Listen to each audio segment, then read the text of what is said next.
What's up, y'all? Welcome back to another episode of The Haven, a podcast where we focus on having healthy conversations about the world and our place in it. I'm your host, Skylar Allen.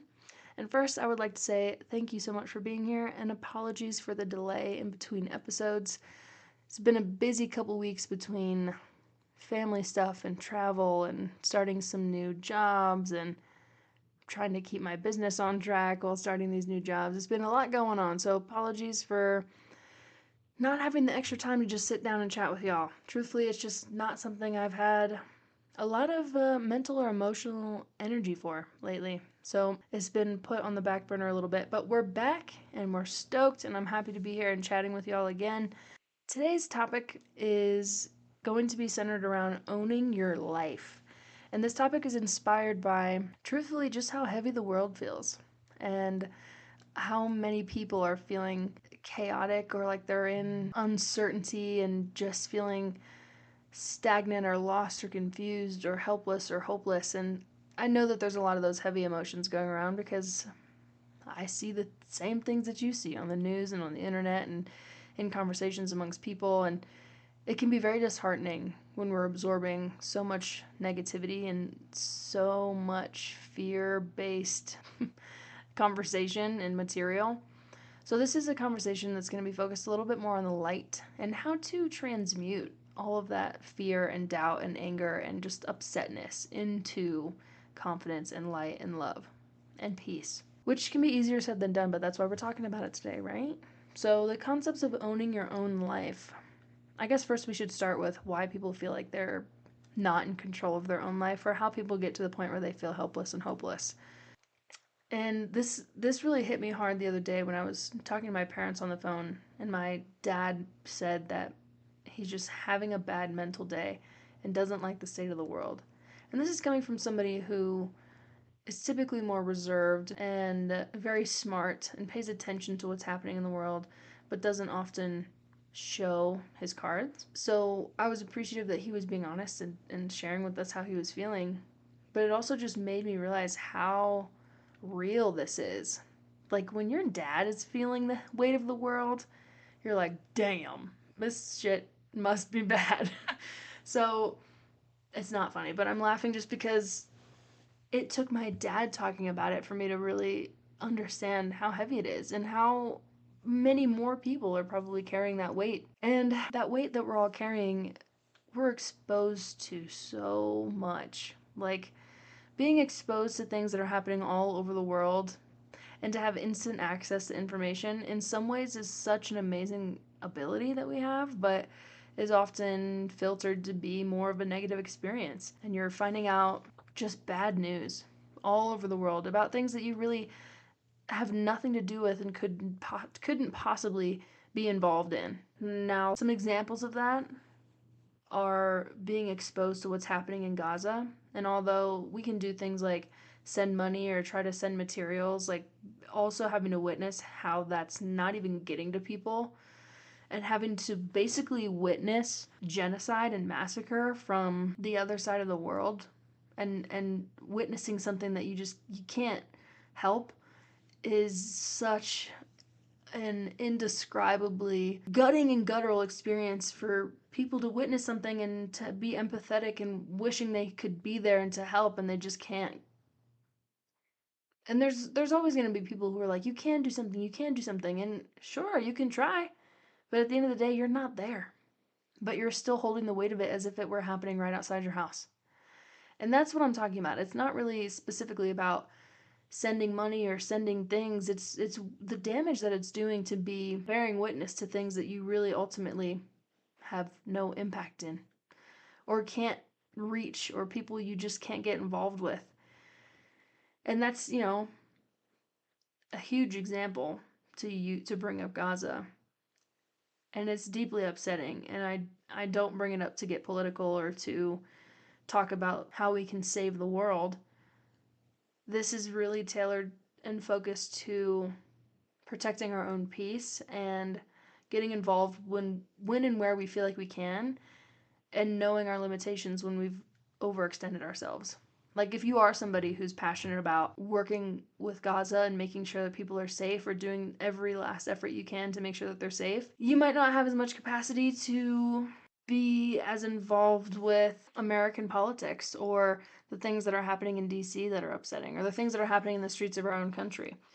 Or you might not be somebody who cares to listen much about what's happening with the Epstein files and all the fall of all the world's leaders, essentially, or anybody who's ever had money or fame. So these are just examples of heavy things that are happening in the world that different people take different responsibilities for, but that we're all exposed to. So I'm not saying ignore it and pretend that your life is perfect and don't give a shit about anybody else who's suffering. That's definitely not what I'm saying. We should care that other people are suffering. We just need to limit ourselves into where we're putting our energy so that we don't feel so low vibrational or so stuck in the world and its suffering that we opt out entirely. Because I fear that people are just getting so defeated and depleted with the negativity in the world and are only being exposed at such a rapid rate to those things that it doesn't leave a lot of time or space for people to feel hopeful or happy or feel like they're allowed to be joyful when there's so much suffering happening.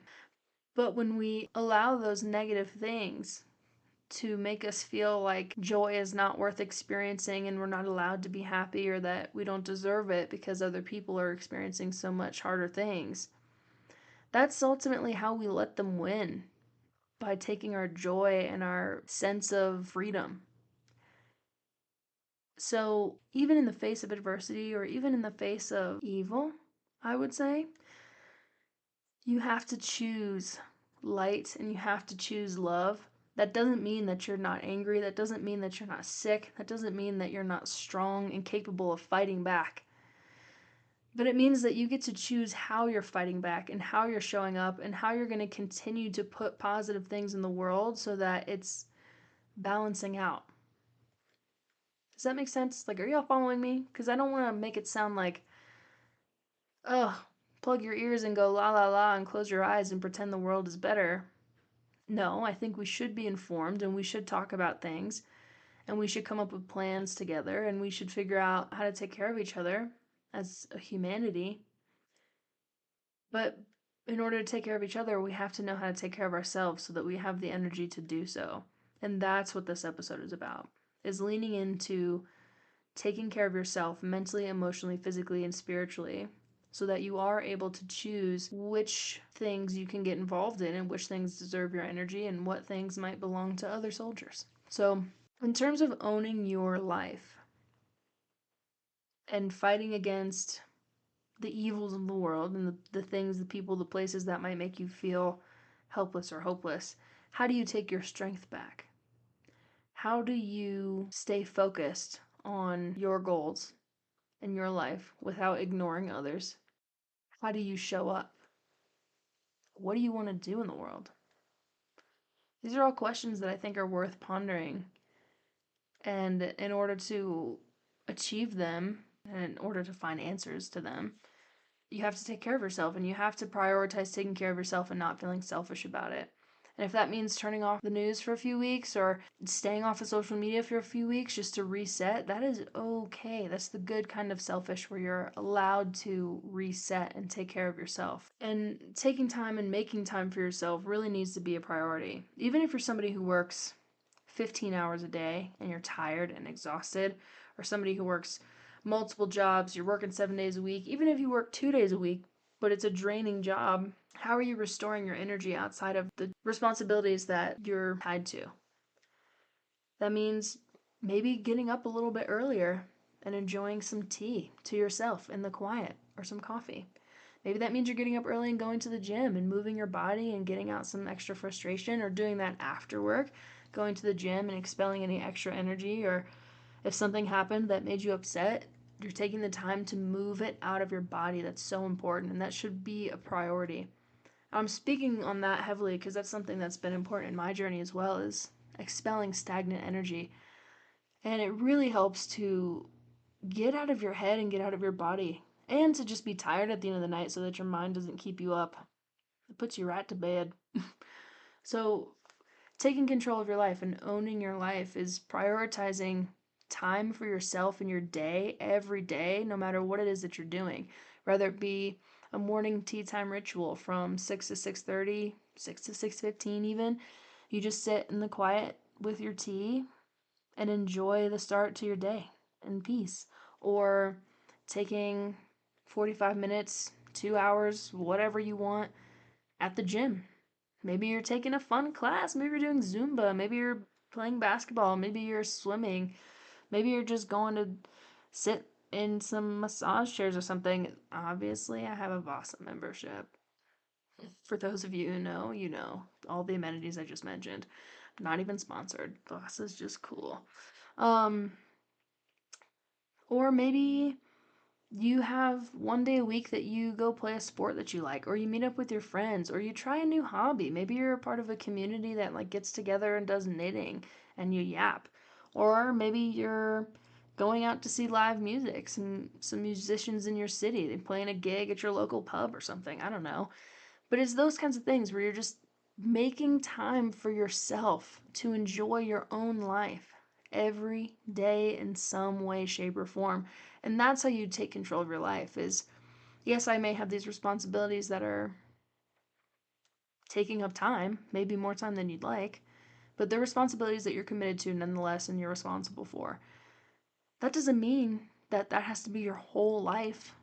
And I know that you may be tired mentally, emotionally, physically, or spiritually, but what can you do for yourself, honoring your energy levels, that will help you enjoy the day for yourself? Maybe it's meditation and journaling. Like I said, quiet time versus active time versus movement, whatever it is, whatever you want it to be, it can be whatever you want it to be.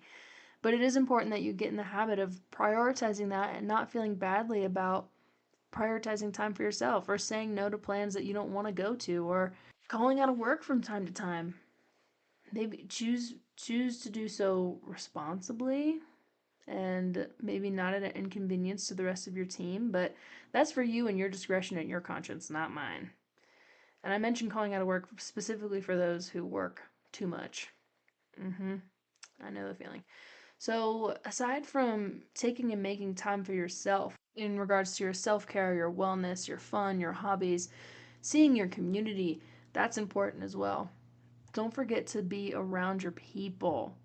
Even if you have a low social battery, sometimes it's good to go out anyway and just be around your people. Or if you don't feel like going out, if they're really your friends and you say, hey, y'all, I know we had these plans, but I'm just feeling really low energy. Would y'all mind coming over to my place? Or can we hang out at your place? Your real friends are going to support you. They're either going to be like, oh, I'm sorry things have been hard. We can totally, change it up and just hang at the house. Or if they really know you and they think that a night out's going to do you good, maybe they'll try to drag you out anyway, and maybe it'll be the best time ever. I don't know. Again, a lot of discernment, a lot of discretion in your own life and on your own terms here. But community is so important so that you remember that you're not alone, that there's people that you love and that love you and are worth spending time with, or they're worth sticking around for. And you never know, the best day of your life could be ahead of you. One of my mantras in life is the best is still ahead. And I so deeply believe that. It's something that I can hold on to remind me that no matter how good life gets, it could always be better. And that's not to dismiss my life or the current times that I'm in, or even the previous times I've been in that I've really enjoyed. I'm not trying to dismiss those chapters, but rather to continue to be excited about life and to continue looking forward and to continue being excited about what's ahead of me. And that has been challenging at times, especially once you get into your late 20s. And I could listen to this one day and laugh at myself for thinking that I knew anything at 27, but it gets difficult when you experience adulthood on your own. Like, I moved out to Colorado when I was 23, and even though that was only 4 years ago, I just feel like such a different person now than I was back then. And adulting on your own is difficult and it ages you and it is tough. But I've also had some of the most fun I've ever had in those years. But I know that there's better to be had in the future because I'm only going to continue to get better in my life because I'm so dedicated to growing and ascending and expanding, and I take care of myself and I know how to transmute negative energy and I know how to protect my energy from things that are going to take away from it, like filtering my social media intake or my News intake. I don't even watch the news anymore, y'all. I have another philosophy that if it's really that important, some people are going to be talking about it and I can find out from people. Or if I have questions on something, I can go look it up. But I don't need to be exposed to everything all the time. That just distracts me, it depresses me, it's not beneficial to me, and ultimately is not how I'm going to be on my best path forward. So, I was talking about community. Community is so important because they're just people that remind you that you're not alone and that the best still could be ahead, even if it's with these people. You know, there's good times to be had ahead.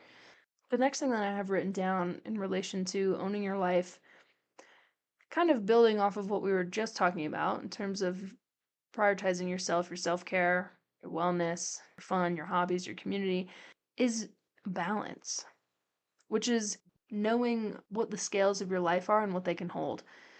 The scales of your life being work, personal time, community time, fun time, responsibilities, and maybe a miscellaneous piece of the pie as well. But with all these different things, like in life, like in order to work a full day, have a self care regimen, do something fun, and see your people, and keep a clean house, and feed your babies, it is so much just to exist. And so, how do we balance that, right? How do we prioritize getting in a good groove?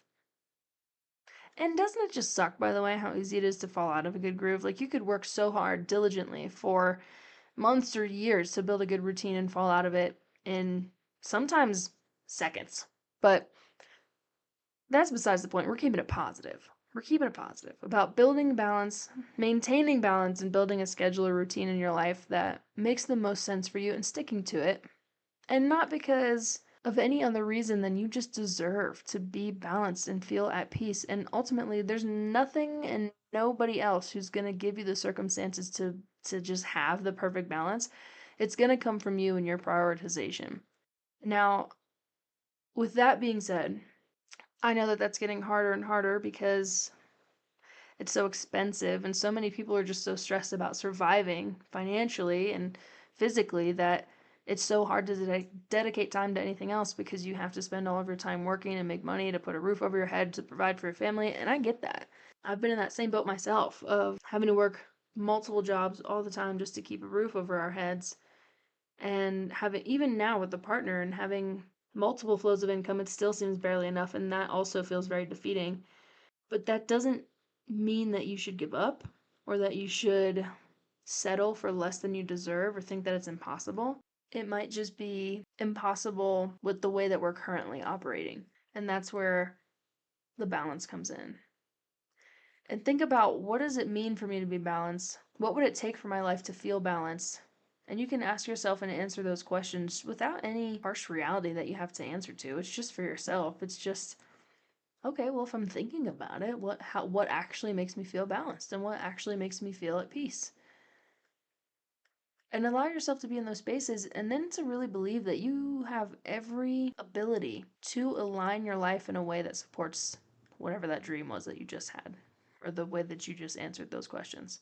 And I know a lot of people, especially the further into adulthood you get, a lot of people look at me crazy when I say that. Like, I can't even tell you how many times people have told me, just you wait, trying to say, like, life will catch up to me eventually and I won't always be this optimistic, or I'll see how difficult life gets and see if I carry that same tune. And it just, I don't think it's ever going away because I am a firm believer that if you want something bad enough, it'll happen. You just have to remain open and faithful and trusting in the universe and divine timing and in God. Trust yourself to adapt and to believe that it's possible. That's it. Just the basic rules of law of attraction and manifestation is all. Now, I will say, as you get older, it becomes harder to lean into that faith because you have more and more to lose and more at risk. But again, when that faith piece comes into play, and I don't want to lose people by saying faith in God because I know that a lot of people have turned away from religion, like organized religion in general. Just know that when I say God, I mean a divine life source, a divine life source of energy that we're all connected to. It's more of like the cosmic divine entities of the universe rather than like a Christian God. that I'm referencing, but that's just for clarity purposes. But going off of that, it's such a great way for us to be able to find balance, is to allow ourselves to feel connected to some source of something to feel connected to, and like you're a part of something bigger than just yourself.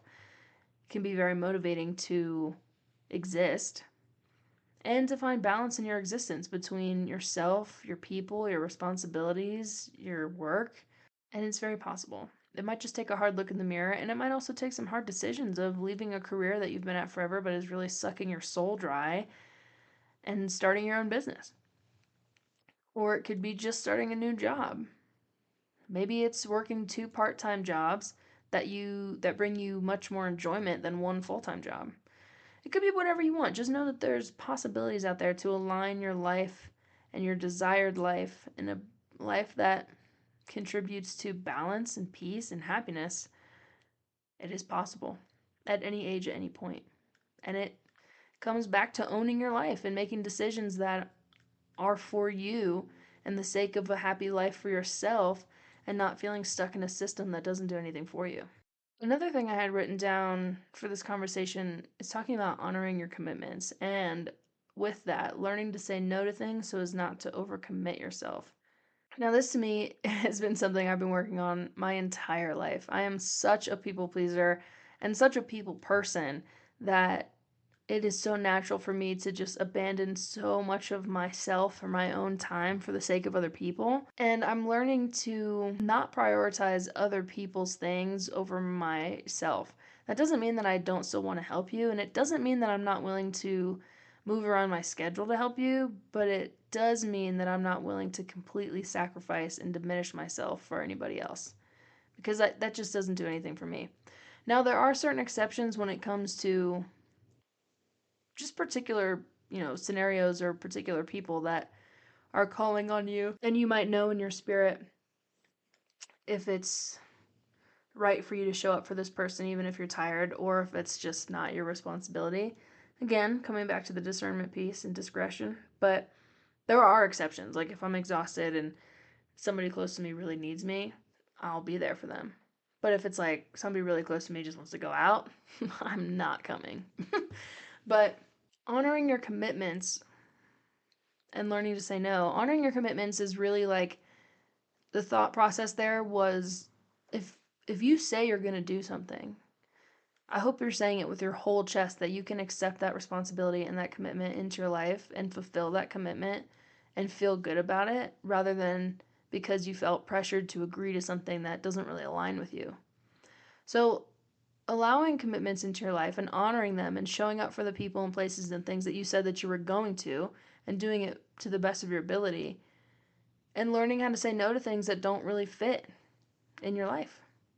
And who cares if you upset some people that wanted more of your time that can't have it? Like, you don't have to feel so responsible for people's feelings all the time. For anybody who needs to hear that, because I'm still working on giving myself that same permission. But really, what's the worst that happens, if whether it be at work or in your personal life? If somebody's asking something of you that you know does not sit right with your spirit, that you know is going to take more than you have to give to it, why would you say yes to that? Because you feel obligated to? Because you're afraid they're going to be mad at you if you say no? What's really at stake for you? And if it's something that, if it's really important, but you might not have the current energy for it, could you reschedule? Would people be flexible with you? Can you make it more on your terms and not feel bad about agreeing to something, but under your terms and not entirely under theirs? And if it doesn't fit, then just plainly saying no. Like, thank you so much for thinking of me. I appreciate the opportunity. Unfortunately, it's not something I can commit to at this time. Best of luck. That's simple. That simple. So, food for thought there. Making commitments, honoring the commitments that you've made, but just knowing how to put the filter on to accept things into your life that you really can fulfill, and saying no to the things that you can't or don't want to. And then the last concept that I have written down here is just doing it. Scared, anxious, unsure, embarrassed, unprepared, just doing it anyway. And this is something that's, I mean, not a new concept. We all know the brand that has Just Do It as their logo, but by no means is that an original thought. But I would like to expand on the just doing it scared mindset. So hopefully it makes a little bit more sense, or at least feels a little bit more applicable in your life.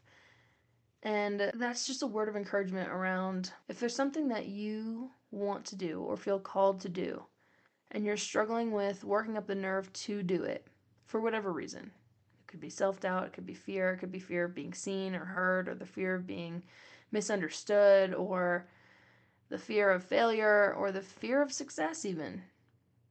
Whatever it is that's an obstacle between you and the thing that you want to do, don't let it be louder than your desire to do the thing. Because if the desire to do the thing is louder, it doesn't matter what kind of obstacles come up, you're going to do it anyway. And that's, to me, what that means is do it anyway. No matter what comes up or tries to get in your way, don't let anything get in your way between you and your desired outcome. Because you deserve that desired outcome. And if you continue showing up and you continue doing the work and you continue to believe in it, you will get there. That's just how it works. You will get there. It might take some time. It could happen overnight. You don't know. But you will never know if you stop trying. And you'll probably hold that regret forever, and that's not a way you want to live your life. Again, these are not original ideas. This is just something that feels so strong in my spirit, especially because it's something I align with in my own journey at this time, is relentlessly pursuing things even when you're tired, or even when you're scared, or even if nobody's listening, or even if you feel like it's flopping, like, do it anyway. Hence my social media postings, hence this podcast in general, hence me building this business while working another job and working for free at the thing I'm actually passionate about. Like, there's so many things that could stop you from doing what you want. But when you show up anyway, it just builds a certain type of confidence in yourself to do hard things. And when you get to a point when you see the success of what you've been working on, whether it be the little things, like I remember the first time I got featured on a friend's podcast, the first time I ever spoke on a mic to people, and people wanted to listen to me. That was so cool. Or the first time I got published in a magazine. So cool. Like, that was like a dream come true. Don't know if anybody other than my family read it, and that's fine. Nobody, the whole world doesn't need to see it, but it's also like that in and of itself is also a mindset shift too, of like, I don't need a million followers to feel successful. And really integrating that belief of like, it's still an accomplishment to have been featured in a magazine, even if nobody reads it. It's still an accomplishment to start a podcast that I've been talking about for 4 years, even if 5 people are listening to it. And it's still such an accomplishment to have started an LLC and a business, even if it's not paying all my bills yet. But there's this relentless hope and perseverance and work ethic that I'm dedicated to because I enjoy it and it's for me, and I know eventually it will pay off. I'm not super attached to an outcome of what paying off means, but I just know that I have things to say and gifts to share that will benefit the people who are aligned with me, and maybe people who want to be aligned with me. And so I have to make myself available for the ones who are seeking this type of thing. And that's an idea that I've been holding on to so closely, especially the last couple days when it's been so difficult to sit here and record this episode and just do the thing. It's just reminding myself, like, the longer I put this off, the bigger of a disservice it is to anybody who might hear this and gain something from it, to myself for saying that I'm passionate about doing this podcast but not actually putting out new episodes every week, or a disservice to my future self that deserves the success that she's in because I wasn't doing the work to get there in the first place. Hopefully that's landing, because what I'm trying to say is, regardless of what tries to get in your way, whether it be yourself or other people or any type of obstacle or burden that could distance you and your desired outcome, don't let it win. It's really not worth it, and it's only a disservice to yourself and the life that you deserve to live and that you were put here to experience. And life is allowed to be on your terms. Now, obviously, there are certain responsibilities in certain times and certain settings where it's not just about you. But in the grand scheme, it's your life and it is about you and it is allowed to be your own experience and you're allowed to create life to be on your own terms. And that's what this episode has been about is owning your life and allowing it to be and to mean whatever you want it to mean and to get involved with things that are meaningful to you or things that you're passionate about and how you're showing up in the world to make it a better place for yourself and inevitably for the people around you and the environments around you. Because when you're walking in your authentic self and you're operating in your highest vibrational state, you're serving the world in such a beautiful way. And so this episode is hopefully an encouraging reminder to choose yourself and choose your happiness and choose to lean into showing up authentically to make the world a better place, especially while it feels so heavy. And that's what we can all be doing, is leaning into our superpowers and ourselves and our best selves and encouraging our communities to be their best selves too. The more that we heal ourselves and we can heal each other, we heal the world. So, as cheesy as that sounds to go off on, that feels like a pretty good place to leave it to me. Thank you so much for your time today, y'all. This was a very interesting conversation. I would love to hear your thoughts if this is something that you feel called to speak on as well. You can drop a comment down below if you're listening to this on a platform that allows comments. It's uploaded to multiple places, so I'm not sure all of them have comments, but you can comment if on this podcast directly, at least on Podbean. Not sure about the others. But if you'd like to get involved and you can't leave a comment, you can email me at love@skyhavenhealing.com. I would love to hear your thoughts and anything that you'd like to share or anything that you might be struggling with and might need help with as well. I'm here for you. You can also follow me on Instagram, TikTok, or YouTube at skyhavenhealing. You can leave a comment, drop a follow, DM me, whatever you'd like. There's also some contact information on my website at skyhavenhealing.com about how to directly get in communication with me via phone or email. Or you can send inquiries through my website and talk to me that way as well. I'm pretty accessible, y'all. You can get in touch with me if you want to. So just take that as an open invitation to reach out. If there's anything you'd like to discuss, if there's anything you need help with, if you've got ideas that you'd like to share, if you'd like to be featured on a podcast episode, I would love to chat with you. Yeah, you can find me on any of those platforms, y'all. I hope you have a wonderful rest of your day and do something nice to take care of yourself or somebody else. Enjoy the weekend coming up, and I will talk to y'all next week. Love you, bye.